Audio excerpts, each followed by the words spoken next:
Are you curious if you can qualify for a conventional loan in 2021, including all of the new updates that have happened with conventional loans, especially because of COVID? In this video, we're going to jam pack this full of 2021 conventional loan requirements. There's going to be a scroll bar across the bottom, so you can flip to different sections if you want to see different things or speed up to different points in the video. So a quick overview with conventional loans. Conventional loans tend to be mainly for buyers with higher credit scores and minimum credit issues. Now, it doesn't mean you have to have the most incredible credit score in the world. And we'll talk about credit score here in just a bit, but it tends to be more favorable to those higher credit scores. Also, conventional loans don't require 20% down. There's this myth that's been going on for so long about needing 20% down for a conventional loan. It's just simply not true. You can go all the way down to 3% as a minimum down payment for conventional loans in 2021. 20% is where mortgage insurance gets removed. That's it. And we'll talk about that again here in the future. Now, conventional loans tend to be dictated by two GSEs, government-sponsored enterprises. And what these are is Fannie Mae and Freddie Mac. You might have heard of them, but not actually known what they do or their importance. So Fannie Mae and Freddie Mac actually purchase mortgages. Okay, so they purchase them from lenders.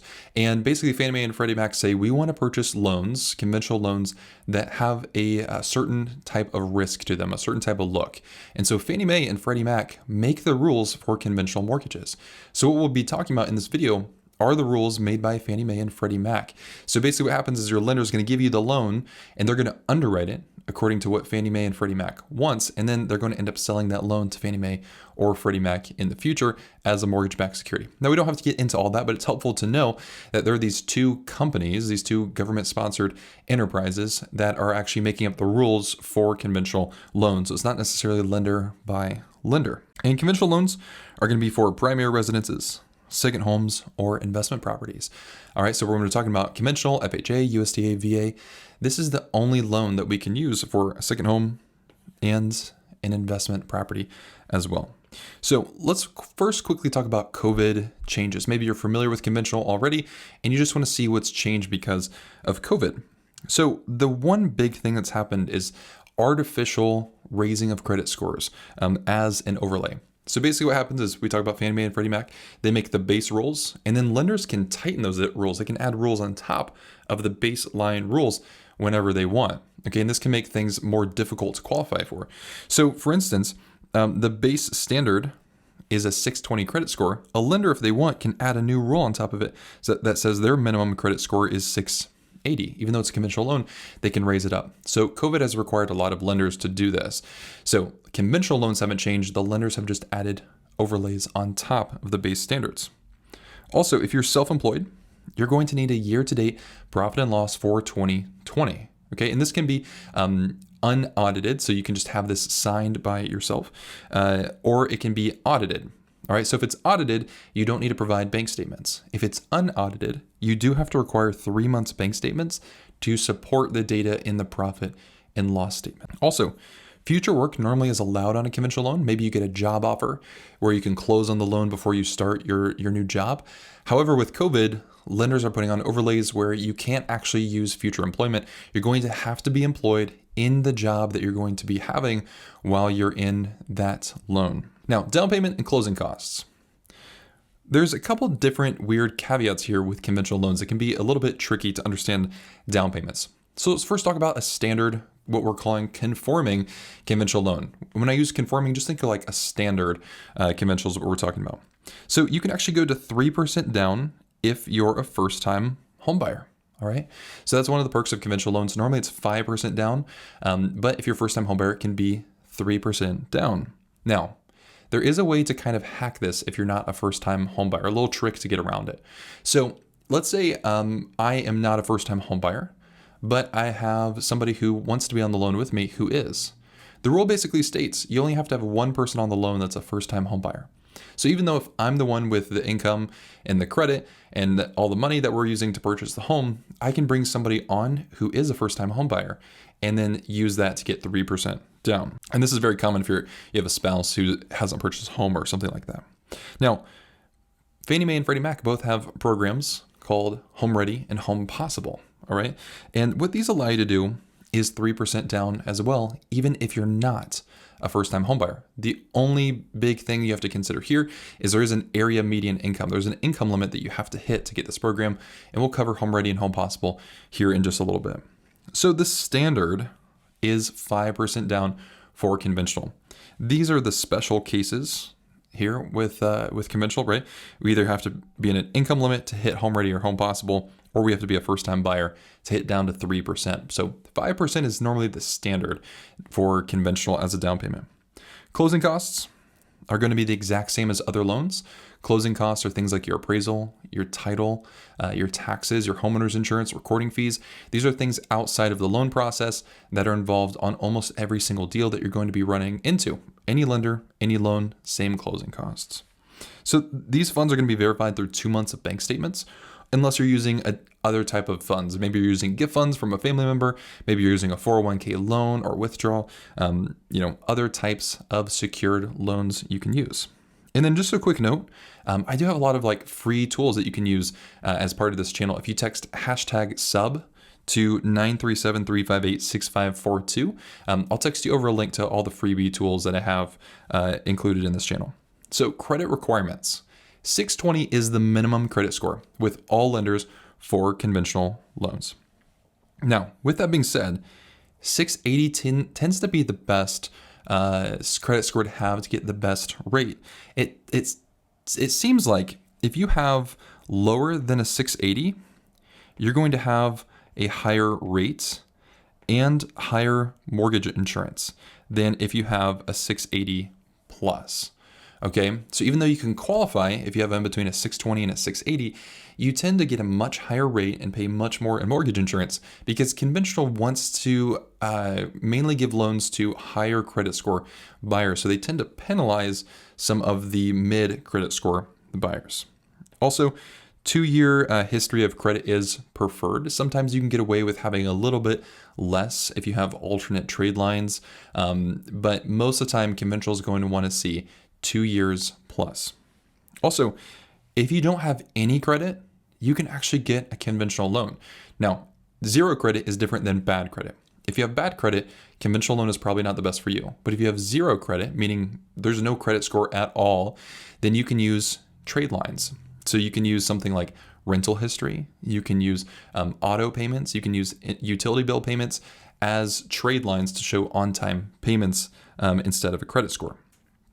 So credit events, what are the waiting periods that we have to hit if we had kind of derogatory or negative credit events in the past? So if we had a deed in lieu or a short sale, we need to wait 4 years. If we had a foreclosure, we need to wait 7 years. If we had a Chapter 7 bankruptcy, we're waiting 4 years. And a Chapter 13 bankruptcy, we're waiting 2 years from the discharge or 4 years from the dismissal.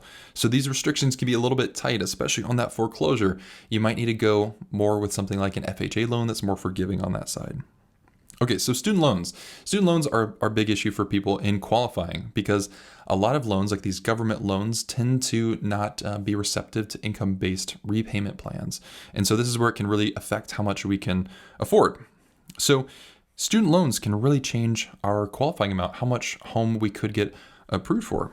So again, here's Fannie Mae and Freddie Mac. We have these two different GSEs, these government-sponsored enterprises, and they both have different rules about student loans. So even though they're both conventional loans, depending on what company it's going to be sold to, changes the rules. Okay, and you can talk with your loan officer about this. You know, what type of underwriting are we going to be using? And most likely they'll be able to tell you. Either we're using Fannie Mae and we're going through DO, the desktop originator underwriting system, or we're using Freddie Mac and we're going through LPA, the loan product advisor underwriting system. Okay, so Fannie Mae basically says they're going to use the minimum payment on the credit report, or if it's deferred, they're going to use 1% of the loan balance as a monthly payment. However, income-based repayment is allowed. So if your income-based repayment says you only have to pay $0 a month on your student loans, then that's what's going to be used in your debt-to-income ratio. Now, if you're using Freddie Mac underwriting, it says minimum payment on the credit score, or if it's zero, if it says there's no payment, so if it's deferred, or if you're on an income-based repayment plan, it shows 0 on your credit report, you have to use 0.5% into the monthly payment, and IBR is not allowed on Freddie Mac loans. Okay, so it's a little difference that we have to keep in mind there. So for example, if we had $30,000 in student loans, and let's say it was an income-based repayment plan, and maybe right now we're just paying, well, we're not paying, it's $0 a month. We don't have to pay anything on our student loans. Well, if we went with Fannie Mae underwriting, conventional loan, Fannie Mae, $0 a month is included in our debt to income ratio. However, if we went Freddie Mac, it's $150 a month included in our debt to income ratio. All right, that's $150 a month that we could have used to qualify for a little bit more house. Now rates. So rates for conventional loans right now are hovering around an average of 2.7 to 2.8% in the beginning of 2021. All right, so 3% down is usually going to have a higher interest rate than 5% down, right? We talked about 5% being more of the standard for conventional. 3% has some of those special use cases, either we're a first-time buyer or under an income limit, and I'll talk about that tool here in just a little bit. There's going to be a link for that in the description. But normally, if you're looking at 3% down, have your loan officer also show you the rate for 5% down, because most often you're going to find 5% down has a lower interest rate and lower mortgage insurance than 3% down. And conventional loans are going to have a higher rate than government loans most of the time, but they're actually going to be cheaper in your net cost because the rate isn't everything. We also have to consider the cost of mortgage insurance that these government loans have. So conventional loans can actually save you money even if the rate seems like it might be higher than something like an FHA loan. Okay, so that brings us into mortgage insurance. So there's no required upfront mortgage insurance. Things like VA, FHA, and USDA all have upfront mortgage insurance required to be wrapped into the loan. Conventional loans don't have that at all. Also, monthly mortgage insurance with PMI, which is called private mortgage insurance, is required if you have less than 20% down. Okay, and here's something that a lot of people just don't know. They think the mortgage insurance falls off as soon as you hit 20% equity. Okay, that's actually not true. At 20% equity, you have to request for the lender to remove mortgage insurance. At 22% equity, then is when it automatically falls off. So at 20% equity, normally they're going to run a couple calculations to see that you're at that percentage, and then they can take it off for you. But if you don't request it to come off from your lender, they're probably going to keep it on until you have that additional 2% equity and then let it automatically come off. So if you're around that range, keep that in mind that you might need to request that to come off. And mortgage insurance is different on conventional loans than other government loans like FHA, VA, and USDA. And the reason why is because conventional loans base mortgage insurance on the risk of the buyer. So depending on the credit score, what's the debt to income ratio, how many buyers are actually on the loan, that's going to change what the mortgage insurance cost is going to look like. And it tends to be around 0.5% to 1% annually, okay? And that's of the loan amount. So it's something to kind of keep in mind here. If we get an FHA loan, no matter our credit score, mortgage insurance is going to be the same for every single person. Same with the USDA. But with conventional, the lower our debt to income ratio, the better we're going to get with mortgage insurance. So property requirements, we can do 2 to 4 units. Obviously, we can purchase a single family home, 1 unit, but we can also do 2 to 4 units. If we do a secondary home, it's 10% down. Okay, and keep in mind, we can use an investment property. We can either live in the home if it's multiple units, or we can use it as an investment property. But conventional changes a lot of their down payment requirements depending on the situation. So depending on, is it primary residence? Is it secondary? Is it investment? How many units are there?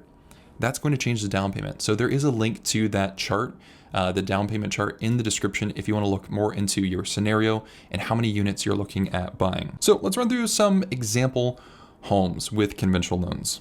So here is a home in Santa Clarita, California. This is $850,000, 5 beds, 3 baths, almost 3,300 square feet. So this is a nice home. It's got a turret, so you could practice shooting your arrows outside of that if you wanted to. You've got a cool little sweeping staircase up there, spiral staircase, whatever that's called. So this is a nice home we can get with a conventional loan. Again, this is under the loan limit, which we'll talk about here in just a bit.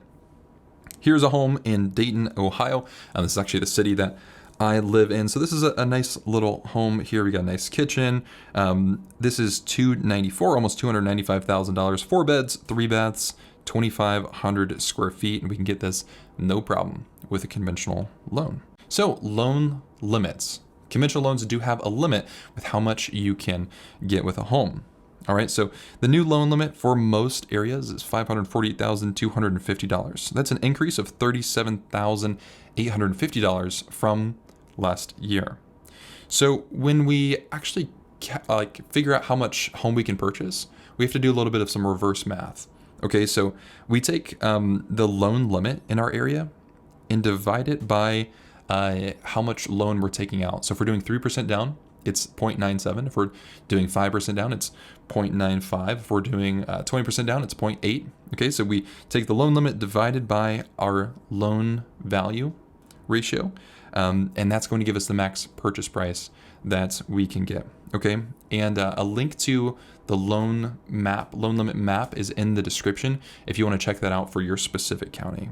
Okay, so now let's dive into the appraisal requirements. So conventional loans have a lower standard of living compared to something like FHA, which really tightens the livability quality that FHA requires. So I'm going to read this off based on what is actually in the guidelines, because it's kind of interesting what you can do with conventional loans, and I'll clarify this here in a second. So Fannie Mae, again, that's one of the government-sponsored enterprises, and it applies the same for Freddie Mac as well. So Fannie Mae permits appraisals to be based on the as-is condition of the property, provided existing conditions are minor and do not affect the safety, soundness, or structural integrity of the property, and the appraiser's opinion of value reflects the existence of these conditions. Minor conditions and deferred maintenance are typically due to normal wear and tear from the aging process and the occupancy of the property. While such conditions generally do not rise to the level of required repair, they must be reported. Examples of minor conditions and deferred maintenance include worn floor finishes or carpet, minor plumbing leaks, holes in window screens, or cracked window glass. So a good example here is if you're getting an FHA loan, cracked glass is not going to work. It's going to have to be fixed. If you're getting a conventional loan, what's interesting is you can have the report, or your loan officer can tell the appraiser, hey, we want this to be as is. So the appraiser will make a note, hey, we have cracked windows, cracked glass over here. So can you change the value of the home to adjust for that there? So they'll probably take a little bit of the appraised value down because of that problem, but it won't need to be fixed before you close on the loan. So conventional can be a lot more lenient compared to something like an FHA loan. Okay, so employment. Conventional loans want a 2-year history of stable employment. That doesn't mean one job for 2 years. That just means a 2-year history. And so included in that might be you're a stay-at-home mom, maybe you were furloughed from work. There's something that happened in there. You just need to show 2 years of what's happened in the past. Okay, so you don't have to have a set length of time at a specific job. Mostly what the underwriter's looking for is they want to see consistency of income. All right, not necessarily how long you've been at one job. So what's best is to make sure that everything is in the same line of work. So let's say that you are a plumber, and in the past 2 years, you've worked for 6 different plumbing companies. That's perfectly fine. Okay, you don't have to have 2 years at one specific company. Just show a 2-year history. You just have to report the 2 years. And then as long as it's within the same line of work, then you won't have any issues qualifying with your new employment if you just got hired somewhere. Okay, so normally to establish consistency of employment within the same line of work, an underwriter tends to want to see 2 pay stubs to be able to confirm how much you make. This is normally around 2 to 4 weeks.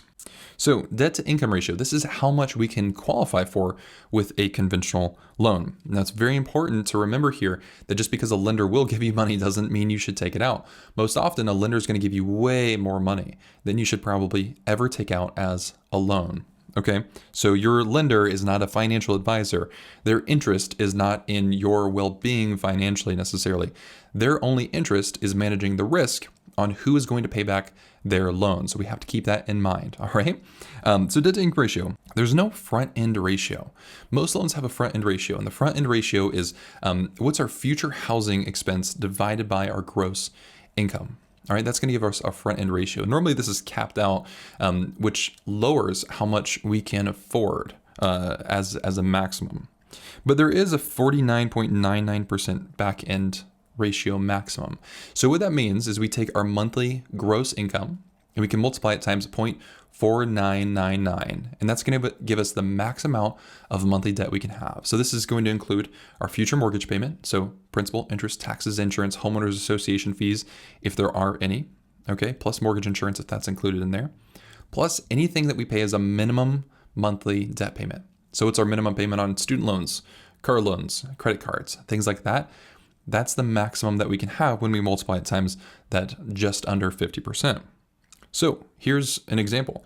If we made $50,000 a year, okay, and this can be individually, this can be household, just depends how you're applying for the loan, $50,000 per year income. If we have zero debt, we can get up to a $2,082 mortgage payment. All right, that's pretty significant. Again, because there's no front end housing ratio, it's only the back end. So if we have zero debt, the only debt we're going to be taking on is the housing payment. So we can go up to $2,000 housing payment with a $50,000 income. Again, this is where it's important to keep in mind, the lender's not interested in managing your finances for you. That's your job to keep in mind and stay on track of your budget. The lender's only interested in, are people going to pay back this loan? And these are the rules that they have. All right. So if we have $500 a month in debt, then that drops us down to, we can get a future mortgage payment of up to $1,582. So let's do the same thing with a $100,000 income. If we have zero debt, we can take on a maximum mortgage payment of $4,165 per month. If we have $500 a month in debt, that lowers to $3,665 per month as a future housing payment. So you can use that future housing payment to try to figure out a little bit of what you can purchase as a maximum purchase price, because you need to stay at that limit or below when you're looking at homes. So seller credits. Seller credits are how much the seller can give us towards our closing costs to help pay those down. And this is negotiated in your contract up front. You need to write this in with your realtor or by yourself if you're doing it alone. And conventional changes how much you can ask for depending on how much you put down. Okay, so if we're putting less than a 10% down payment, the maximum that we can ask from the seller is 3%. So if we're looking at a $200,000 house and we want to ask for 3% closing costs, we put in our offer to say we'd like 3% of the purchase price towards our closing costs. And then the seller, if they agree, would give you $6,000 towards our closing costs. If you're putting 10% down, it's 6% as a max. If you're putting 25% down, it's 9% as a max. And if you're looking at an investment property, you can only ask for up to 2% in closing cost credit. Now, I have never seen anybody ask for 6 to 9% on a conventional loan. Most of the time I see around 3 in our area here. Our average, our median price tends to be a lot lower than it is in most of the nation. So I don't tend to see people ask for that much in seller credits. Often seller credits are not that high. So some special requirements or features here of conventional loans, they tend to be a lot easier for foreclosed homes. Again, this goes back to the appraisal requirements. Because they're a lot more lenient and foreclosed homes can tend to be in a little bit of some disrepair, then conventional loans are normally your best bet if the home has some issues there.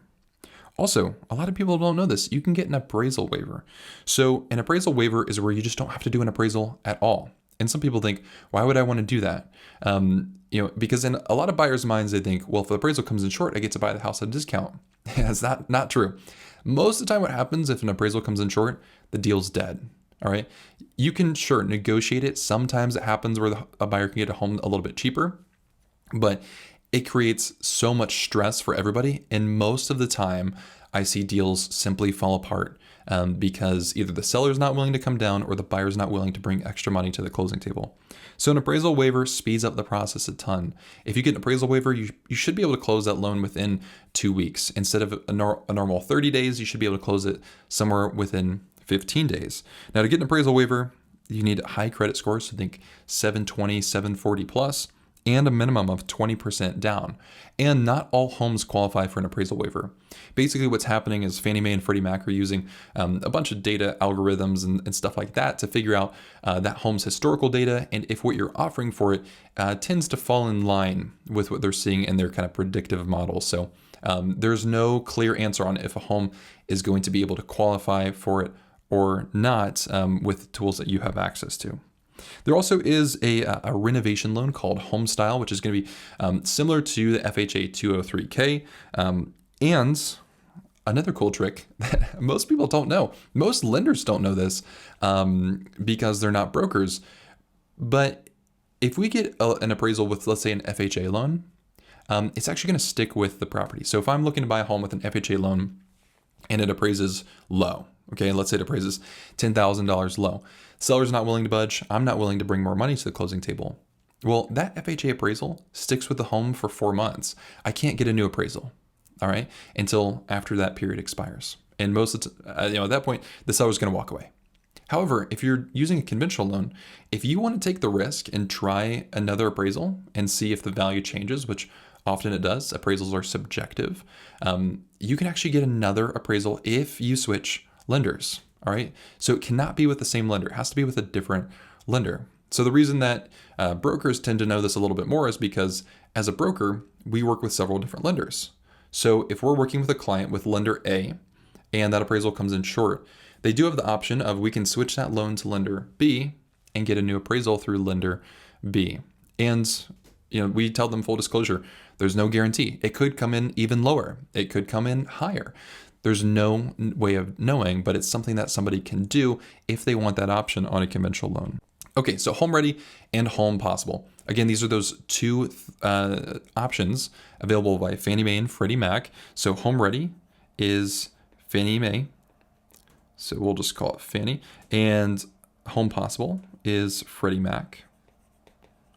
All right, and these are the two programs. They do have the income limit, but they will allow you to do 3% down. And so basically what they say is it's designed to help lenders confidently serve today's creditworthy low-income borrowers. So this is who they designed this program for. So it's 3% down. You get lower rates than a normal conventional loan, lower mortgage insurance. You don't have to be a first-time home buyer. There is an income limit. It's 80% of the area median income.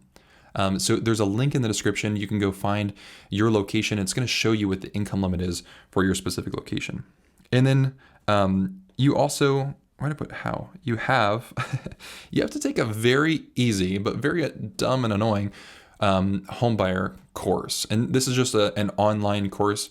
And all the ones that I've seen, I've gone through a couple of them, they're long and they're tedious and they tell you some good info, but not a ton of stuff. And it's just annoying, but it's required on HomeReady and HomePossible loans. So it's not, you don't have to go sit down somewhere and listen to somebody talk. It's normally an online class and it's a pain. It's free, but it's, oh my gosh, it's annoying. Refinancing with conventional loans. So after you get this loan, there's no streamline options. So most loans like FHA, VA, USDA have what are called streamline options where you won't need to get an appraisal or they don't have to recheck income or credit. However, conventional does not have that as an option. So you do have to get a new appraisal. They have to recheck your income and employment and recheck your credit. All right. And there's two options when we're refinancing conventional. Number one is a limited cash out refi. This used to be called a rate and term refinance. And typically what's happening here is, if you got, let's say you got a conventional loan last year, your rate was 4%. Well, rates have dropped and you get one. Now you do a rate and term refinance to lower your interest rate to like maybe a 2.75. Okay. Cash out refinance is where we can do the same thing. We're refinancing that first loan so we can change the interest rate if we want to. But we're also pulling out equity as a lump sum. So at the closing table, we would get a check for the equity in our home. So this is where we're taking out a bigger loan so that we can pull out some equity. Maybe we use that to pay down debt or put towards an investment or whatever you want to do there. So now let's look at a cost comparison chart. And we're going to do this with a 720 score. So I'm comparing 4 loans here. This is going to be this standard conventional. This is for first-time home buyers. Then we have a HomeReady at 3% down, a 5% down standard conventional loan, and then an FHA loan for comparison. And this is all with a $300,000 property. So we can see the down payment for all these here. These are all 30-year loans. All right, we can see the rates. So we can see HomeReady has a little bit lower rate. And also we can see this 3% down has a higher rate than 5% down. And then also FHA has a lower rate of all 3 of them. However, we'll see how much more expensive it is. So it's not all just about the rate here. Okay. So we can also see mortgage insurance. Mortgage insurance is cheaper on HomeReady, and it's even cheaper when we put more money down. So If we take a look here at total monthly cost, we can see these are all pretty similar. FHA is where it gets a lot more expensive when we think, why in the world we have a lower interest rate? It's because the mortgage insurance is so much more expensive on FHA loans. And if we take a look at a 30-year net cost of each of these loans, we can see the cheapest here is this 5% down. Is 5% down conventional. All right. And then that is followed by the 3% HomeReady, 3% normal. And then up here is FHA. This cost difference over 30 years is just over $50,000. Okay. So even though FHA had that lower rate, it has that mortgage insurance that makes it so much more expensive. So the differences between, these three loans here over a 10-year period. So this is 10 years. Your cheapest option is the 5% down conventional. So this is number one. Your next cheapest option is 3% down HomeReady. All right, so it's $5,000 more expensive than the 5% down option. Your next cheapest option is 3% down conforming conventional. And that's almost $11,000 more expensive than 5% down.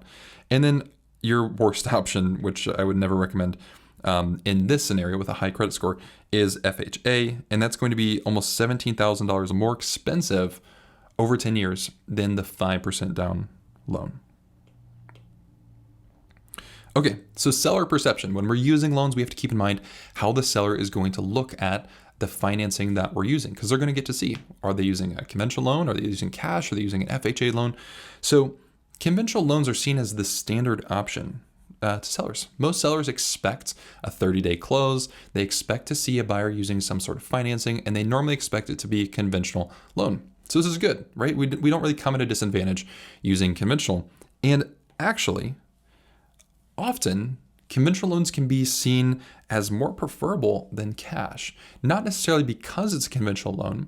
And we think, well, cash would be more preferable because there's a higher guarantee of it closing and it can close faster. But keep in mind, people with cash offers tend to lowball a seller. They tend to come in with cash and say, I'll offer you cash, we'll close it quick. I can guarantee that I'll close it, but I want to offer less money because of that ease. So since sellers in their mind most of the time prepare for a 30-day close and they prepare for financing, they tend to rather go with a conventional loan that is going to be offered at a higher price than a cash offer. All right, now that's not always true, and it's going to depend on your market and all sorts of things, but for the most part, conventional loans sellers are expecting. So when we can offer them a good price, we have a higher chance of them accepting our offer compared to so many other types of financing, including cash, but especially government loans like FHA, VA, and USDA. Conventional beats those out by miles just because sellers can get a little bit afraid of these government loans, even though they're good programs. So how do we apply? To apply for a conventional loan, what we're going to do is we're going to shop with three different types of lenders.